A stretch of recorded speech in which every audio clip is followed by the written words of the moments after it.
Welcome. We're excited to present on digital pedagogy in the humanities, which has recently been published on the Humanities Commons by the Modern Language Association. Digital pedagogy in the humanities is a highly collaborative project almost a decade in the making, and yet it's one that's perfectly fit for the pandemic moment in which we find ourselves. It gives us the opportunity to think not just about teaching online, but teaching online with creativity and purpose.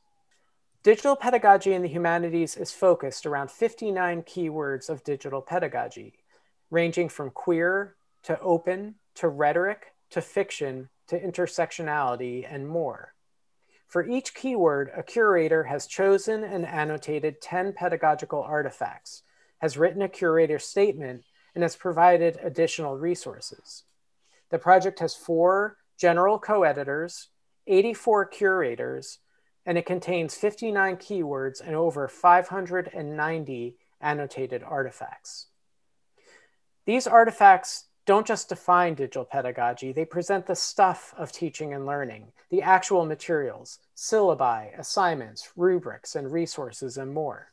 The project is peer-reviewed and published through an open process. Material was shared on GitHub, reviewed openly on the Humanities Commons, and because of that open process, the materials were being cited even before the project was officially published. As an example of what you'll find in the collection, let's take a tour through the keyword Indigenous. For this particular keyword, curators provided digital resources from the Indigenous community as well as student work. The keyword Indigenous situates the discussion in the scholarly community to set up the artifacts as beginning, quote, from the idea that cyberspace and the digital are not Western phenomena, end quote. This creates space for decolonizing curriculum and creating anti-racist pedagogies. Let's take a look at an example.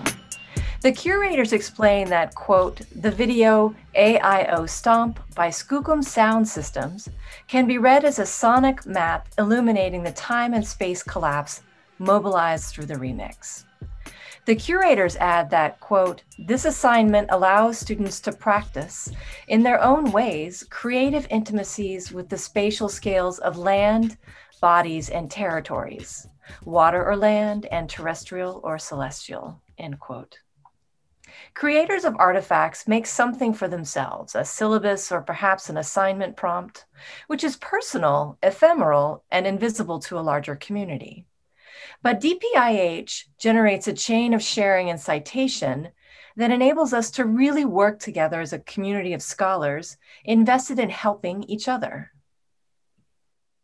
The annotations not only describe the artifact, but also explain how you can adapt this to your own practice.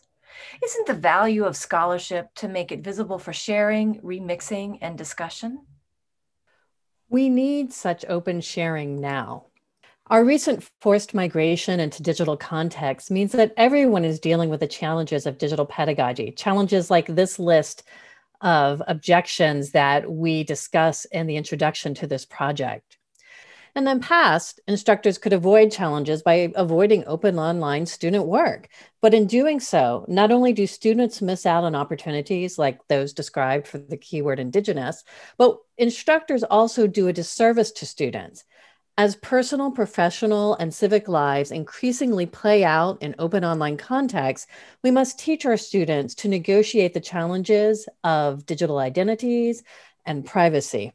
The digital pedagogy community offers models of how to do this, like this privacy assignment in the keyword hashtag. Students look at privacy statements from various social media platforms and aggregate the information in a shared class spreadsheet, which you see on the screen.